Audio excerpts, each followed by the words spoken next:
হেদায়েতের মালিক কে বলেন? হেদায়েতের মালিক কে? কাজী নানার বাড়িতে চুরি হয়েছে। কার বাড়িতে? আপনারা চিনেন তো তাকে। তার ছেলেরাও বেঁচে আছে, তাদের অনেক আত্মীয় স্বজন বেঁচে আছে।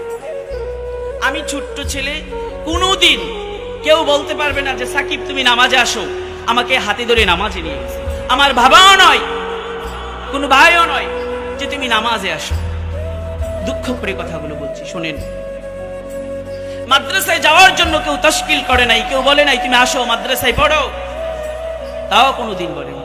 স্কুলে পড়তাম, মক্তবে পড়তাম।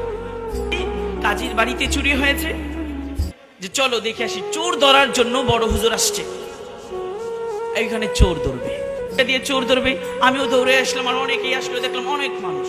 ওইখানে এসে দেখলাম একটা বাচ্চা ছেলে কোরআন তেলাওয়াত করতেছিল। সে এত সুন্দর করে তেলাওয়াত করে, আমি কেন পারবো না? এরপরে 2 বছর ধরে কান্না করলাম, মাদ্রাসায় যাব, মাও রাজি না, বাবাও রাজি না।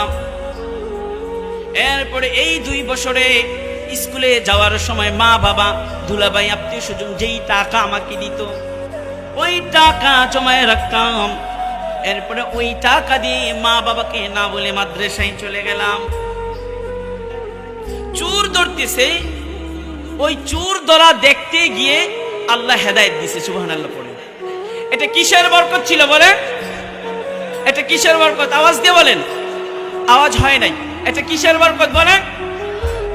সুতরাং আমার ভাইয়েরা, আমার মারা, বোনেরা, আপনাদের ছেলে আপনাদের স্বামীকে স্টেজের মধ্যে পাঠিয়ে দেন। কারণ কখন কোরআনের নজর যার উপরে পড়ে আল্লাহ তাকেই হেদায়েত দান করেন। জোরে পড়েন সুবহান। ওই থেকেই নিজের টাকা দিয়ে প্যান্ট শার্ট নিয়ে মাদ্রাসায় চলে গেছে।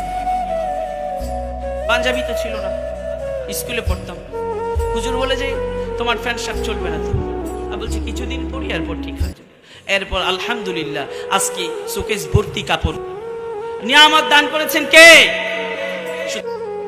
হেদায়েত আল্লাহ রাব্বুল আলামিন যখন তখন যার তার মাধ্যমে দিতে পারেন, যার তার মাধ্যমে দিতে পারেন। এই